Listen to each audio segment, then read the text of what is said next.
Yeah. So, yes, welcome everybody. And I see more and more people are coming, will join soon. I am Elisabetta Nistri, President of Women Federation in Italy and coordinator for the Southwest region of Europe. And I welcome all of you. And please, you will see we have a translation in Italian and in French. So abbiamo la traduzione in italiano, potete trovarla al globo. No, or what?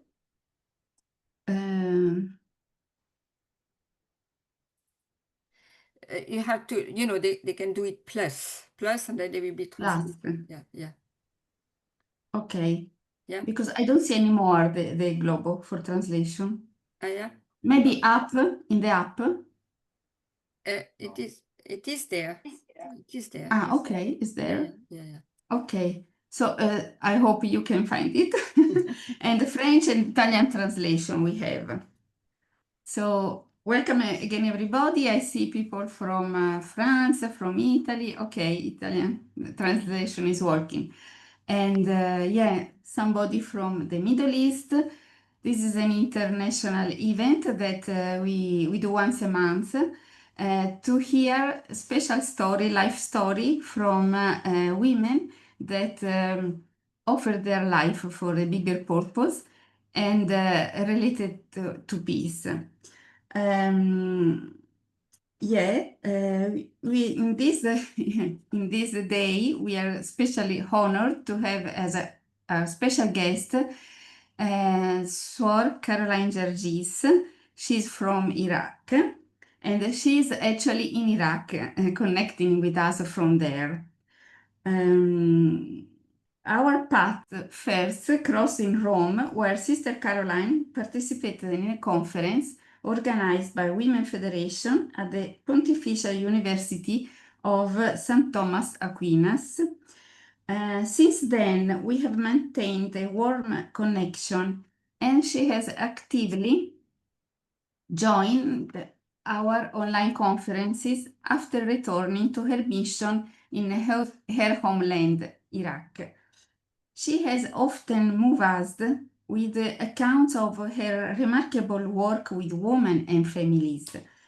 It is in this noble mission that we have discovered profound synergies with the vision and goals of Women Federation, that is to empower women in their vital role within the family and society and to foster lasting peace. I have also been deeply impressed by her remarkable ability to foster dialogue and build peace among different religious groups in her country. This is the key goal that Women Federation has also strived toward, most notably through our Bridge of Peace ceremonies.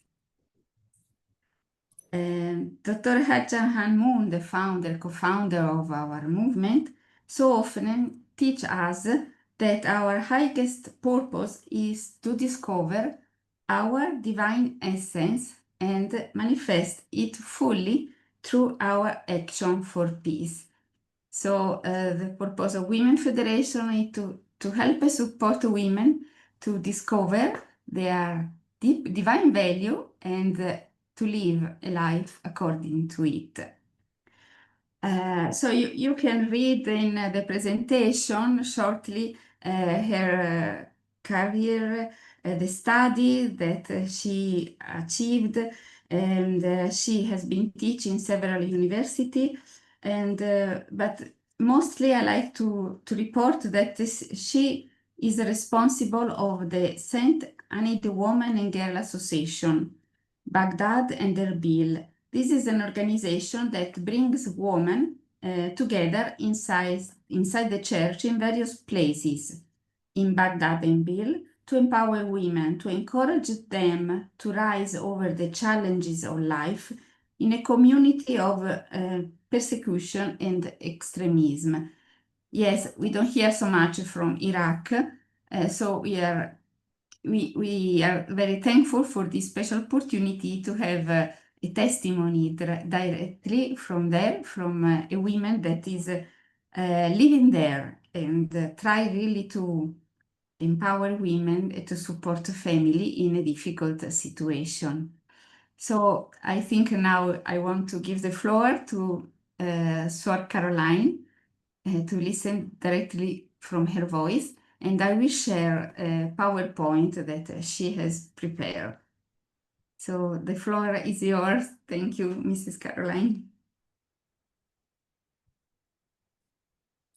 Thank you for the organization of this Women Federation, because it's, many times I try to attend their event because actually I found many things will helpful in my way to with people where I live. So I will start. I don't know if you will share your my. Okay, I will start now. Yes, it's okay. Can you see it? Can you see it? Oh. Yeah. Yeah. Can you make it? Okay. Okay. Like this. Stop. Okay. So thank you for all to attend this event to hear my story. I think I hope it will be you will find something in this in my way, you know, what I am, what I live, how can I live in my country, especially some of you. Now I heard you know something about Middle East. So we'll start in my story in this photo. I shared, or I prefer to put this photo to at least to say who I am, where I am from. You will find here all these ancient history, culture of my country. This is one of them is the Ur, the Zekurat of Ur, and the other of Babylon, Leon, and the others is the Ala ad-Din lighting. These things, they are one of them. This is in Baghdad, and this is in the south of the of country. So we'll start. Now we can move, please. So early my life, I born in Baghdad, Iraq, into devoted Chaldean Catholic family. My father was work engineer and my mother served as a director of primary school. From them, I inherited both a love for learning and strong commitment to faith service. My father was a man, precision and discipline, whose work was guided not only by professional skill, but also by a quick devotion to his faith. My mother was a woman beloved and in education as a light in the darkness of ignorance and devotion. Both of them were deeply faithful Catholics, but their devotion was never narrow. They taught me to respect other Muslim, Yazidi, or of any sect or background, just as happened others would respect us.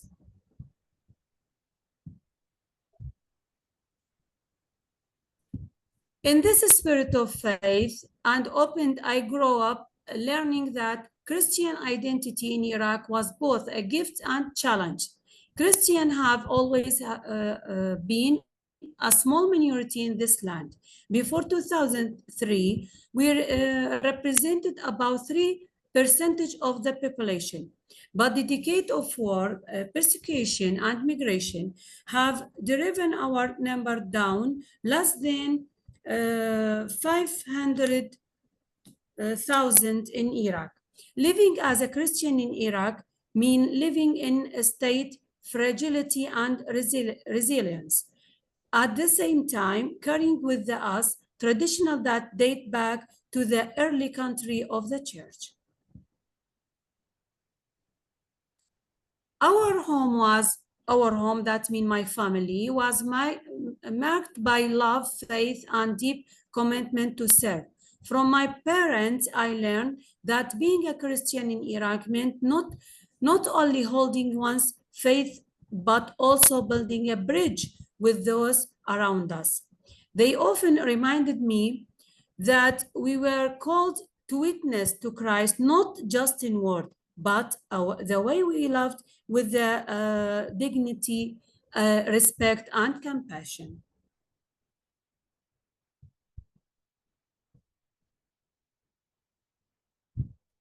My academic journey began with the study medicine, where I specialized in dialysis and renal transplants. Caring for patients was not just professional for me, but also deeply spiritual work, a way to bring healing and hope into the life of people suffering from pain. Over time, this sense of vocation grew into something greater, a calling to consecrated life. Joining the religious order allowed me to combine my medical training with my faith, dedicating my life completely to serving those in physical and spiritual need. My upbringing was characterized by flexibility, faith, and strong sense of belonging to both the Chaldean Catholic Church and a wider Iraqi community. However, my childhood and youth were marked not by peace, but by war. I was a child when Iraq was drawn into the endless conflict. I remember the sound of sirens and the fear attached into the face of neighbor, the sudden silence after the explosion, and the prayer whispered in the corner of our home. Our lives were filled with the fear of bombing, fear of the raids, fear of the losing loved ones. But alongside fear, there was also resilience. My parents refused to let the violence rob us of our humanity. They reminded me that even in the time of war, love and faith could not be destroyed. In this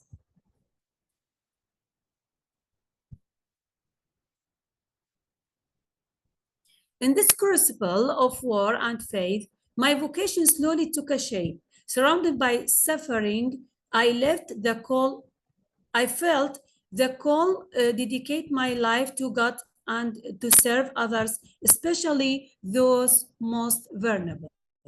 Becoming a nun was not escaped from fear. It was respond to it. Was the way from saying that love is stronger than hatred, that faith can endure even the darkness valleys.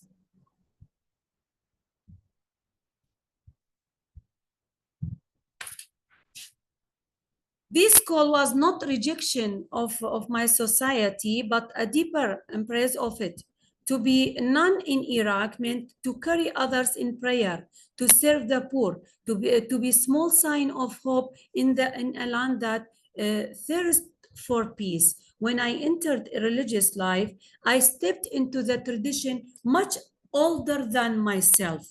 The Chaldean Catholic Church tracing to the root back the earliest country of Christianity, to the very land of Mesopotamia, where Abraham heard God's call.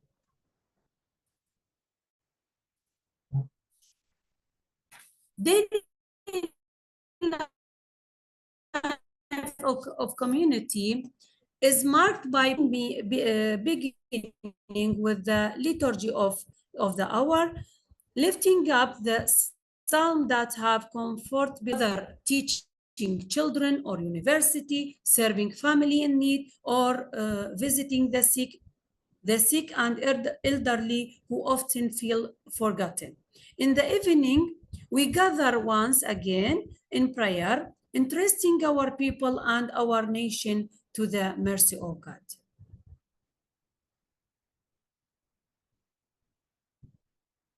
Every day, my vocation placed me at the crossroad of faith and society. I live among Muslim, Yazidi, and Christians of other tradition. Some they bring moment of dialogue and mutual respect. Other they bring suspicion of or even hostility.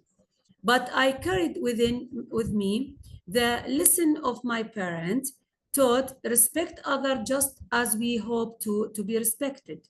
Witness and hope the story of Iraqi Christian is not of numbers or power.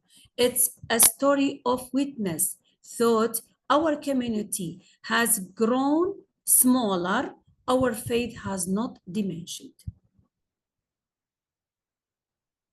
For me, being a nun in Iraq is both a privilege and burden. A privilege because I carried vocation rooted in the gospel, offering hope in the land of sorrow.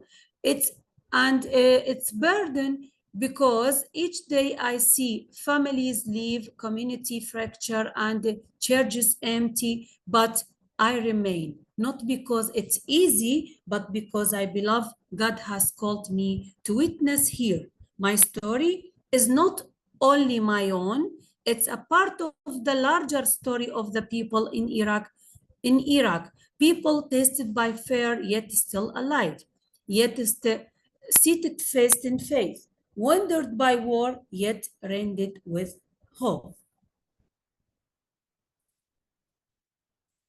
After my profession in my vote in 2007, I began with my mission in the church and community, serving through the Malta Health Center project and in tentative detected to providing care to people of the background, although this project was eventually shut down, it left deep impression on me.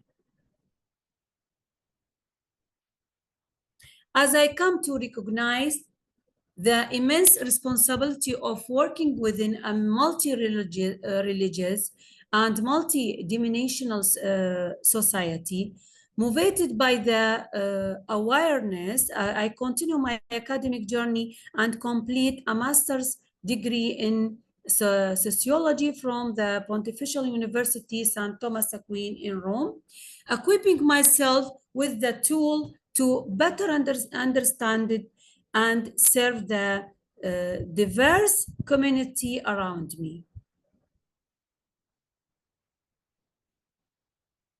My thesis was, which explored symbols of peace from Mesopotamia to modern-day Iraq, was not just an academic exercise, but continuation of my mission to build peace in a community, a society that has suffered the many of numerous wars. By studying ancient sign and harmony and modern call for reconciliation, I sought to bridge the wisdom of the past with the urgent need of the present, carrying forward the hope that peace can still take root in the soil of suffering.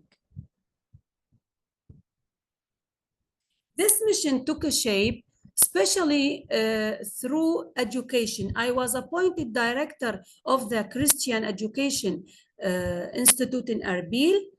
This role that allowed me to guide programs aimed at the strengthening both faith and civic responsibility.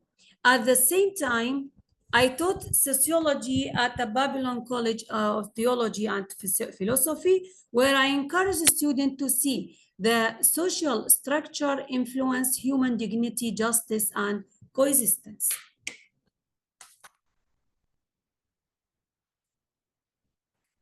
My work extends further as a service as at the lecture at three Christian Education Institute in Erbil, Baghdad, and Basra. In each of these places, I witnessed the thirst of the knowledge and resilience of the young people who long for future free from division and fear. Education for me was never simply about transmitting information, but about forming mind and heart capable of the building bridge in the fractured society, nurturing dialogue, and plants the seed of peace.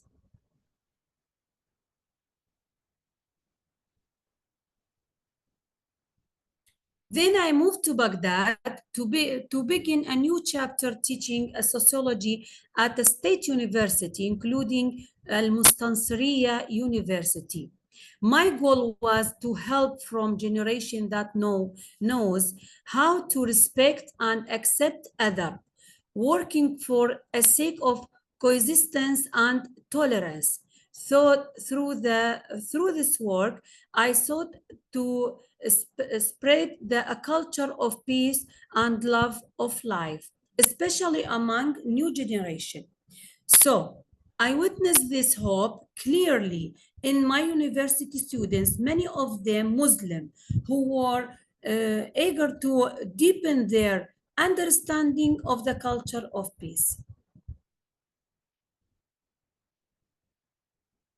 In addition to teaching at the Ecumenical Institute in Lebanon and Egypt, I was able to engage with the student and challenge from diverse traditional and background. This experience depended my appreciation for the richness of Christianity unit and this importance of dialogue across culture. They also remind me that the call of peace and reconciliation is not confined to one community or nation, but a universal mission that transcends borders.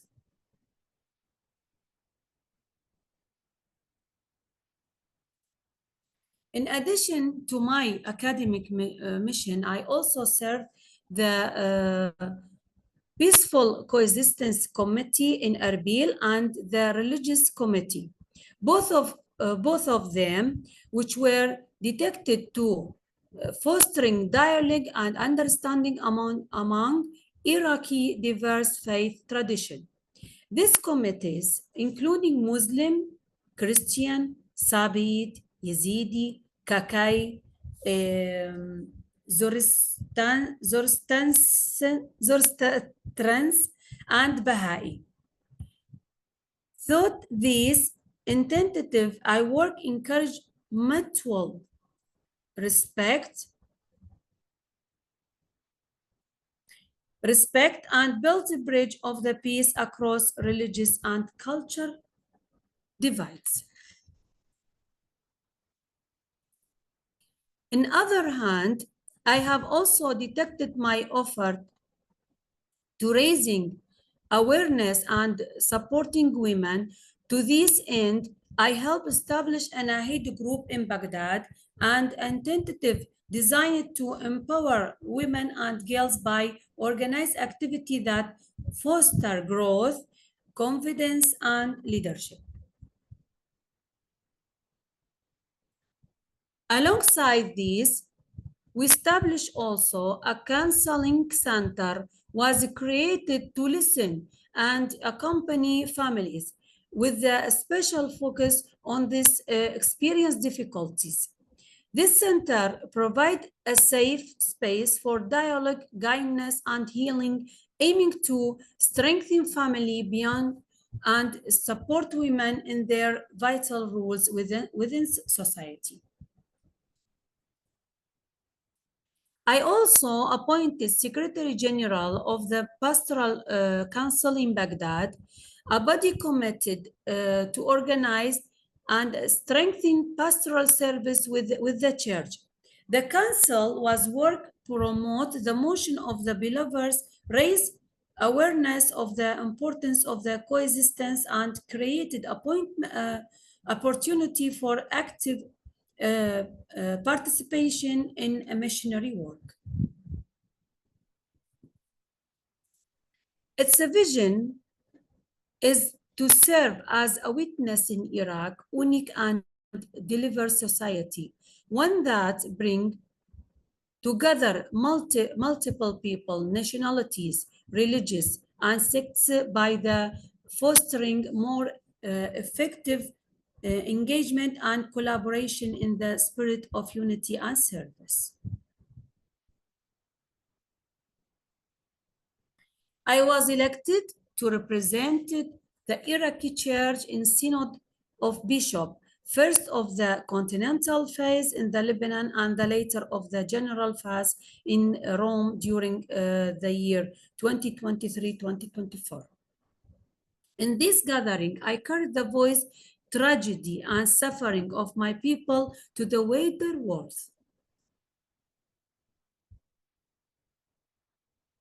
The Synod also studied the reality of Christianity, of Christian presence alongside other religions across different countries. At the heart, the Synod's sake built synodal community of communion and mission, one that moved toward deeply participation, mutual respect, and forgiveness,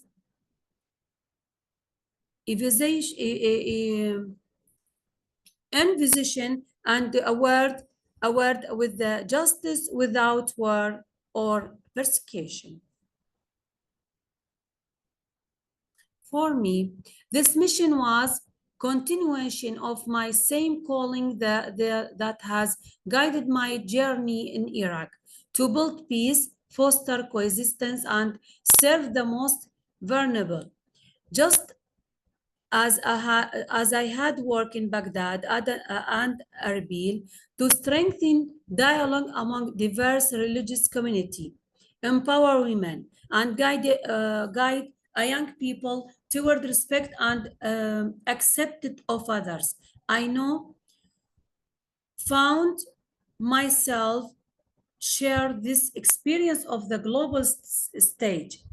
The Synod gave me the opportunity to witness how to struggles of my people connect with the universal call of the church to reach the poor and the lonely, and to offer them love that is true and selfless. In this way, my local mission and international service become one, united by the hope and separating a culture of peace and, in the word, of love.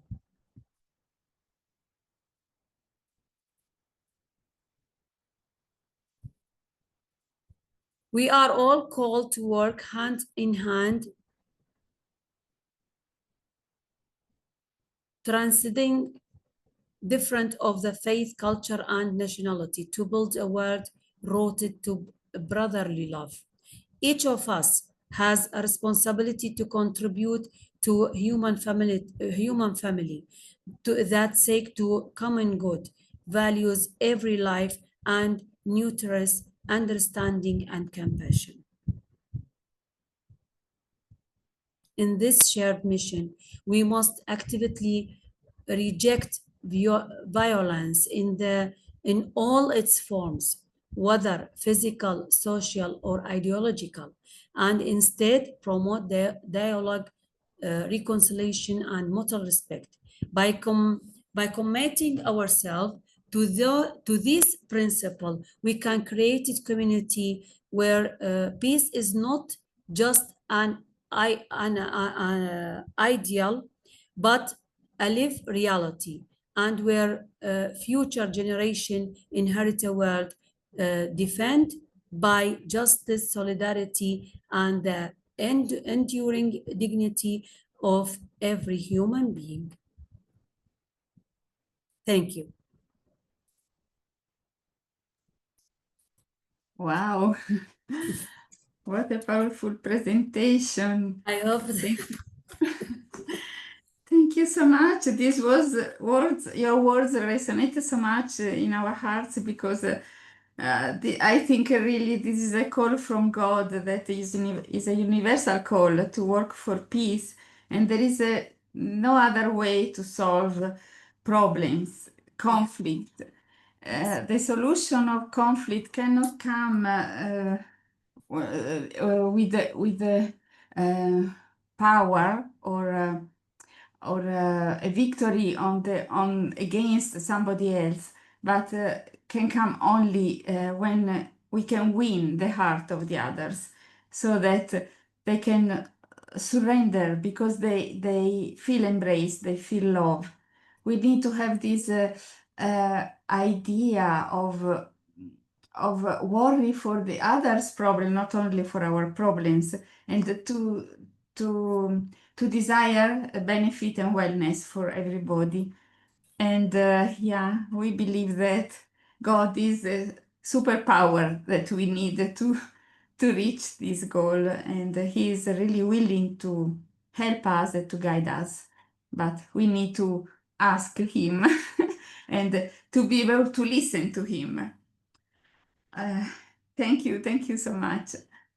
You're welcome. I always, when all my rules, or where I want, always I insist unity, because we must to work together. Nobody he can to do it alone.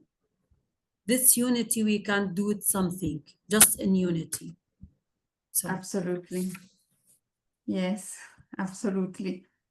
These are the words that Jesus said, when two or more people are united in my name, I can be with them. Yes. And yeah, the grace, God's grace can come down to earth, and His power, His love can be shared.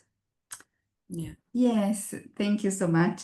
So we have time for question and answer from people that are listening. I think now is the time to open the microphone. So you can write in the chat. Now I will see. People can speak now. The Okay. micro is open, right? If they want, yeah, they can. Thank you. I just wanted to share also maybe my first impression. I want to say thank you to Carolina for such incredible work you are doing, because there's not, I mean, this openness of mind, openness of heart, that we are able to work with other religion with such a heart. That's what we need today, more and more of such people like you, someone like you. So we are encouraging more and more to have such openness of heart. And I see that because you learn from your own parents to be this way. I think there is always, I mean, I want to ask you, the desire to become a religious person like you are now came also from the example of your parents, isn't it? Yeah. Please open your microphone. Yeah. Yes, because I born in Catholic family. It was believer family, but my neighbor in my home was one of them. The right one was Shiite, and the left one was Sunnite. Okay. So this differed, and the others after this, it was one Christian Orthodox. No. Imagine this community. I grew up with this community. So my father with the other, with our neighbor uncle of the Shiite and Sunnite and the other Orthodox, always was together, gathering to many parties. One day in our home, and the other day in the other home, and the other. So, and we grow it with their children, as a family, as my brothers. When two of them was Muslim and the others was Orthodox. So this seeds, this soil where I grew.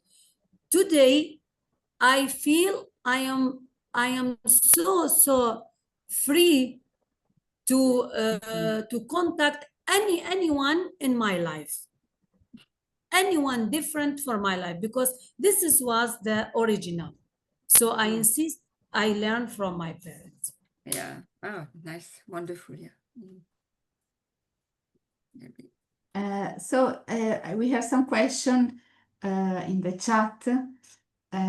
First, thank you for your concrete, real example of Christian life.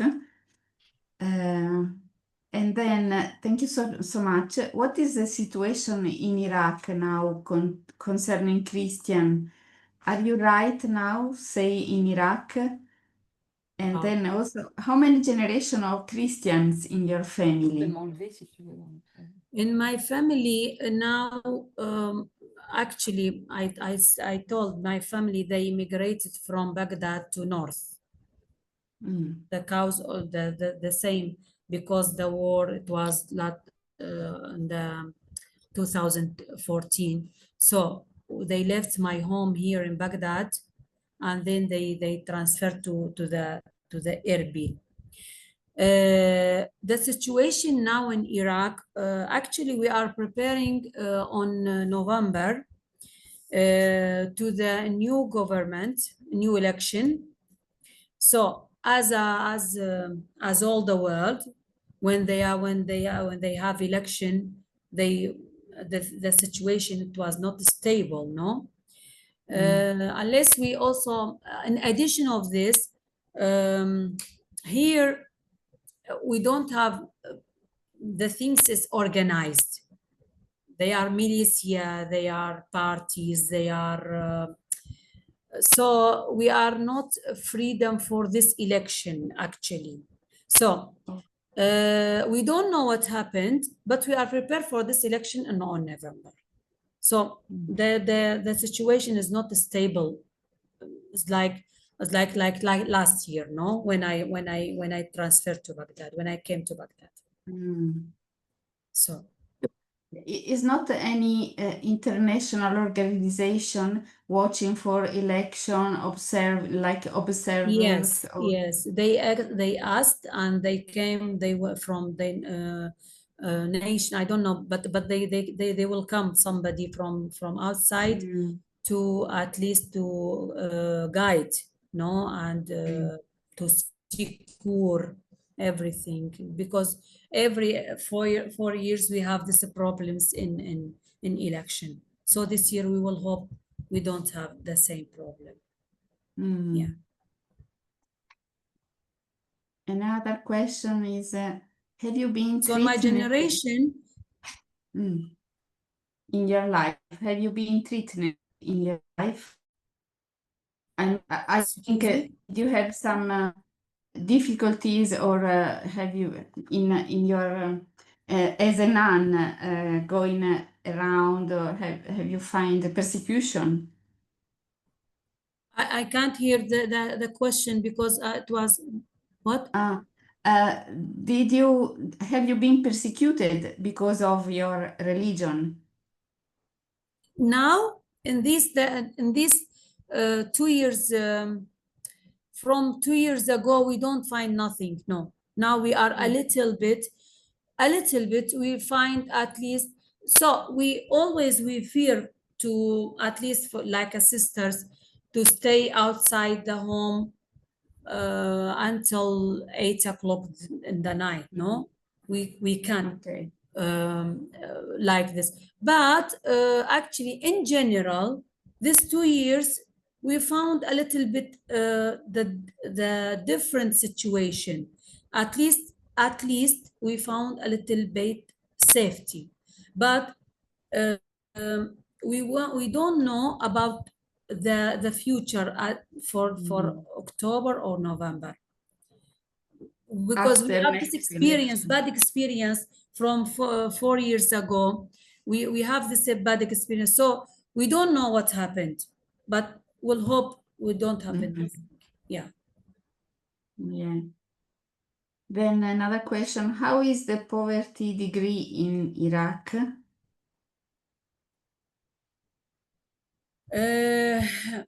Actually, also because this we have in our government. This is the rule of government, because our country is a rich country. We have many resources to I told you. Oh, the light. Yeah, but we can hear you I still. told you it happened. Something Yeah, okay. I'll try to use the light of my phone. So because this a rule of government, the poverty is increased, especially after 2003. Why? Because the work that we have, the many degrees they graduated, but they can't to work, because the work they took it from the people who has somebody in militia. That mean, yeah, that mean if many of them, they don't have this people recommendation, he doesn't work of his Cannot job. find a job, you mean? Cannot Cannot find a job. So if just 2 days ago was one of the young lady was she graduated from the technology, and she doesn't find a job, and she start to work in one of the market, like a cashier, no? And she's engineer, but she work.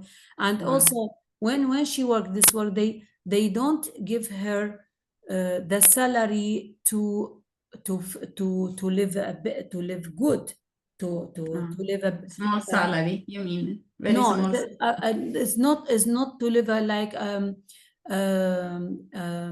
for a good common, no, for a good income. In so what she do, she live like sometimes to to help to wait for helper from the church, or from some organization, or from somebody. And this is one sample, but there are many of this lady, many of this. Even for the Muslim, not for the Christian. All the, I'm talking about all the society. Because this lady is Muslim ladies, is not Christian. Yeah. Yes. Yeah, another worry is about, we were talking last time about the situation of this marriage for young girl. Seems, how is the situation? Because in the past it was not permitted, but seems that now they want to open again to allow the young girl even in their childhood. Even this is the ladies.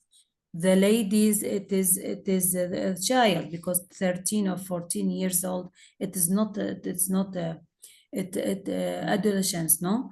So they opened, but still they don't closed. Still they don't take a decision in this but they want, many of them they want, but they start, because also we have this just 10 days ago, they killed one lawyer in Al-Basra, because also she had something, she was defend one lady's one brother, he killed her sister, so she defend because she want to cause the brother. Then the people of these families, they killed this lawyers. So we have now a big problems for the ladies here. So they stopped this decision, and now we are talking about the freedom of the women to talk, freedom of the women to select who want to marry. Wow. Yeah, yeah. This is Muslim ladies. Yeah. Yeah. And what about education? Is allowed for women to have education? No, this is yeah, we have no, this is a normal. This is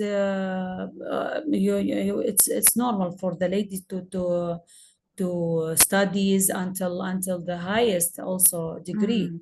Many of them. And now I'm in university Baghdad, I teaching the state university. I have 32 students. 22 22 of them, they are ladies. 10 is they are just the young people. Yeah. The women like to study and study very hard because no, they open for the ladies. Yeah.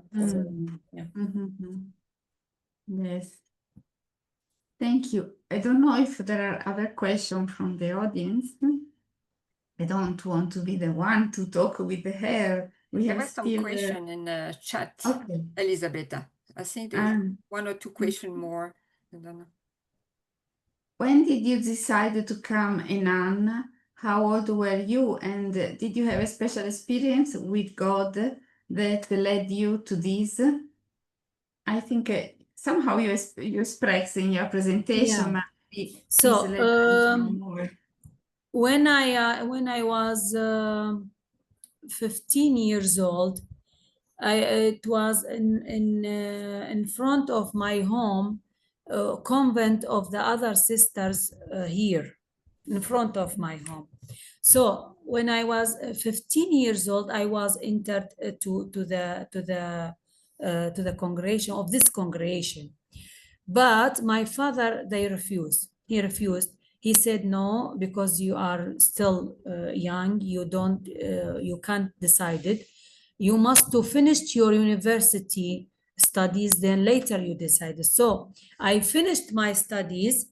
So later I tell him, he said, I can't tell you now, I can't refuse, because this call of God, it was from 15 years old until I finished, when I finished the study of university, I was 24. So from 15 until 24, I thought I will forget, no? But the God, he was working with me until to grow this vocation to this moment. Yeah, wonderful. So you followed God, and God protected you and guided you. It seems like that. Yeah. Thank you. Some other question or from the audience? Let me see.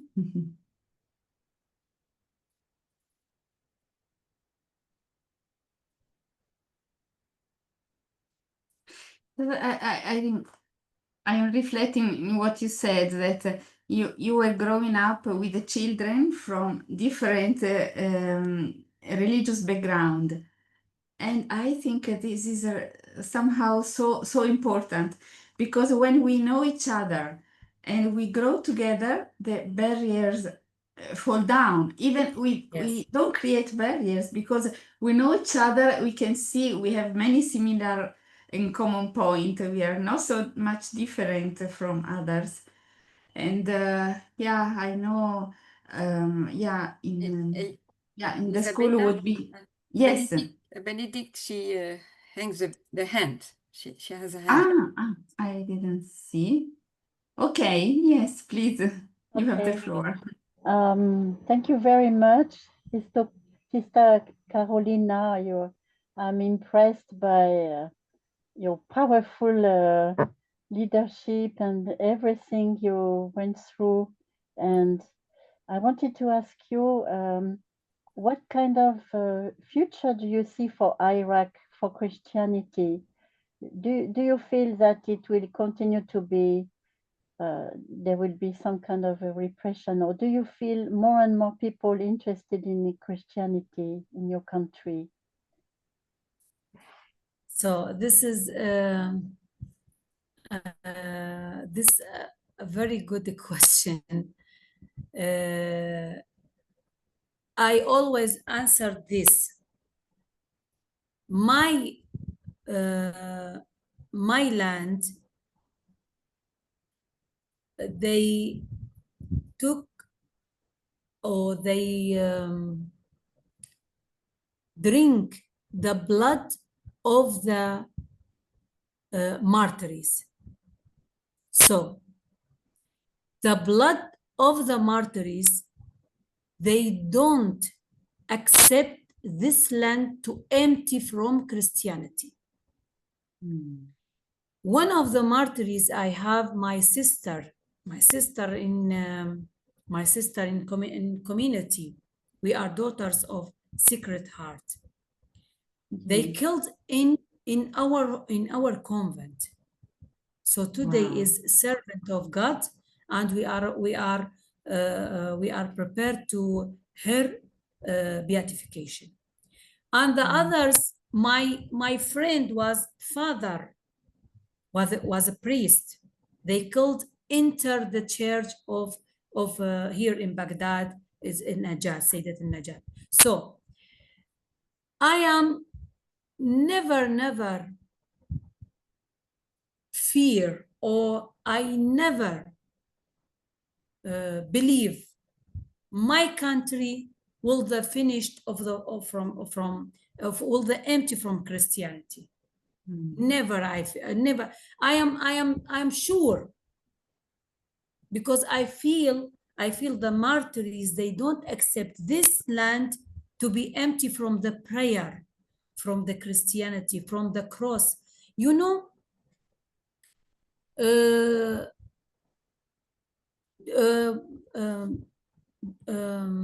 Sunday was a feast of the cross, no? All the church, we have 18 Chaldean church, and the others we have 4 Syrian, and 2 Armenian, and 3 Orthodox, and 2 Coptic. All the church, they festival the cross, and they make a big festival, all these churches. All together, you mean? Not together. All together. Not together. Each one in his their community. church. But imagine all the churches here and there, they make this is artificial artificial fire is look like a feast in Baghdad.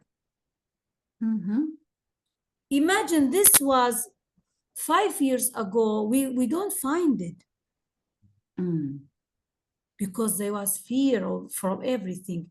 But this year, when we celebrated and we returned to home, we make a feast, it gives us something to believe, especially for myself. Also, I told to my sisters, I always believe the Christianity will return more in the future, but when, I don't know.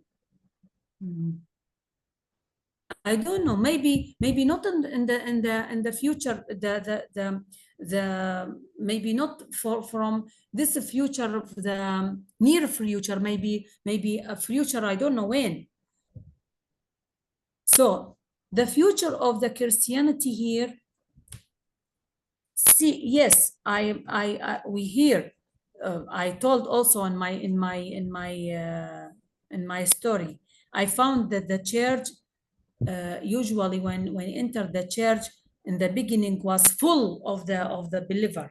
Today you found it in the daily, not in the feast, because in the feast also you found it full.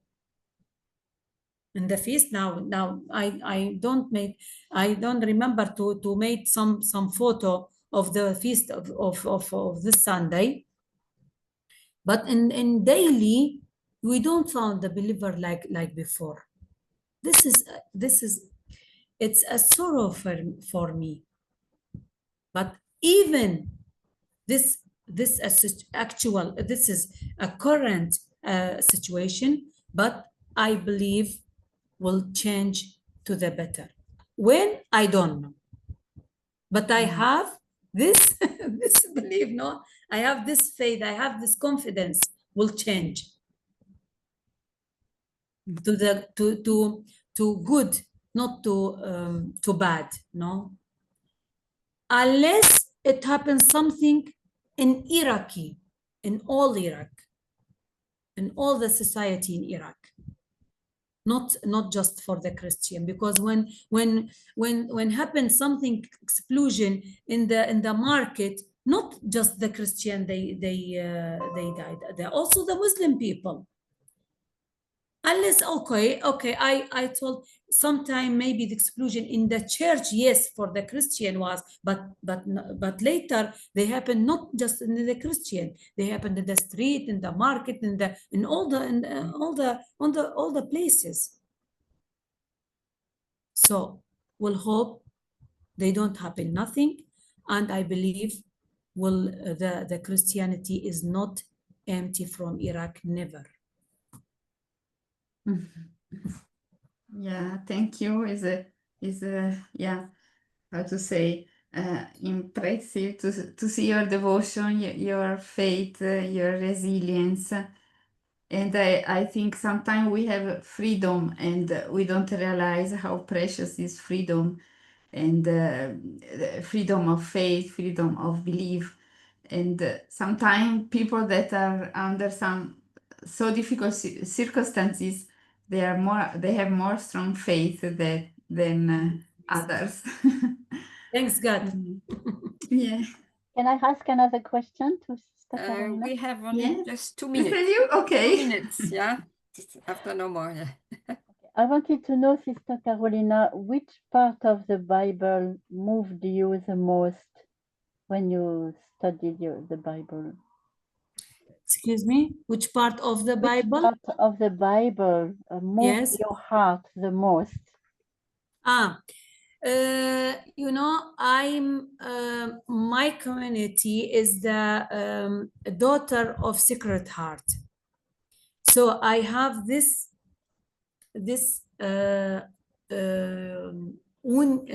unity with the Sacred Heart.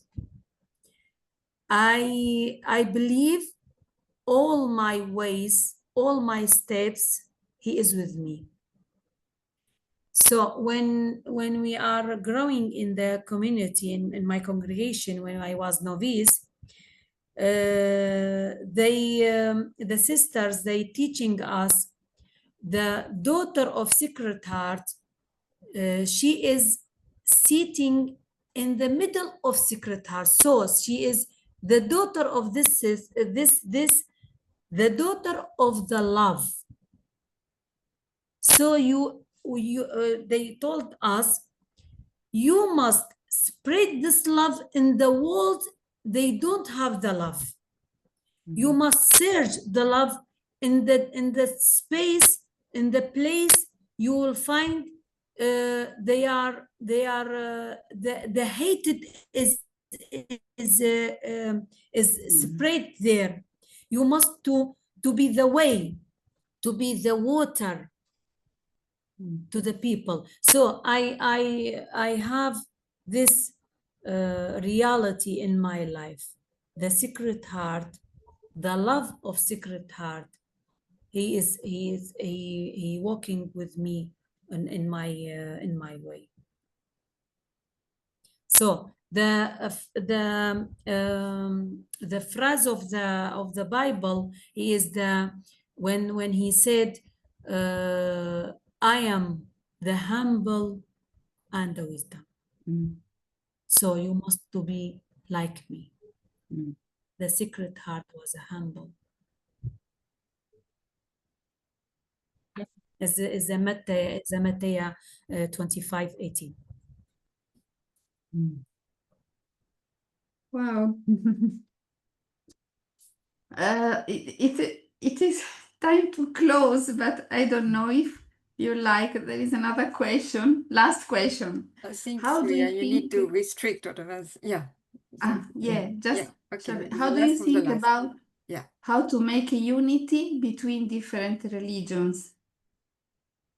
So what I am thinking, it was Pope Francis thinking, because Pope Francis, he met many authority of the other religion.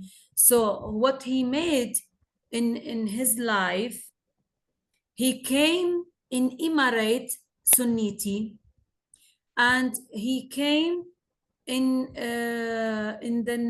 the south of us of the Iraq, in the president of authority of Shiite. So he made the document from the Emirate, and this document, it was to unity we can to work together. Like when he came in Iraq, he said, you became, all of you is brother. So we are brother in this way. How we can to make unity? I think this is the way to make unity: dialogue, tolerance, and to forgiveness for everything. So we can to make unity between this different. When I grow up with this people, a different religion, or a different, or even he was a Christian, why we was working together? Because we forget yesterday what we do, and we have another day, new day, a new sun, a new day, a new grace, a new everything. This is we can to work together and to make a unity. Thank you. Yeah, thank you. Very precious word, the dialogue, tolerance, and forgiveness. Thank you so much. Sorry, but it's time to close our event. And if you like to share, yes, your screen, so we can see you, we can make a We should last make a picture picture, together. no? Yeah. A picture. Yes. That should be a picture, yeah. Okay. Yeah. Uh, Yes, please open your camera. Yeah, thank you. I see Joy, other people from Italy, Lily, nice to see all of you, nice faces. Okay, thank you. Second page. I see. Thank you for all. Thank you. Thank you for Thank you all very your much. presence. Thank you for invite. Oh. Thank you for everything. Thank you. Yeah, Yes. thank you to you to Yes, speak. and let's see what we can do together. I hope we Of can do course. something together. Yes. Yeah, in Iraq, in Italy, And I everywhere. invite you, and I invite all of you to visit Babylon. Okay. Yeah, You must we'll be be- thinking now to come here. Yeah, we will think. Yes, we will think about. Thank you Thanks so for the much. invitation. Yeah. I also thought about Ur. Yeah. Thank you for all. Thank you very much. Thank Thank you you. so much. Thank you very much. Thank you very much. Very Very nice. nice evening. Very Thank you. hopeful. Thank you. Te enseñaré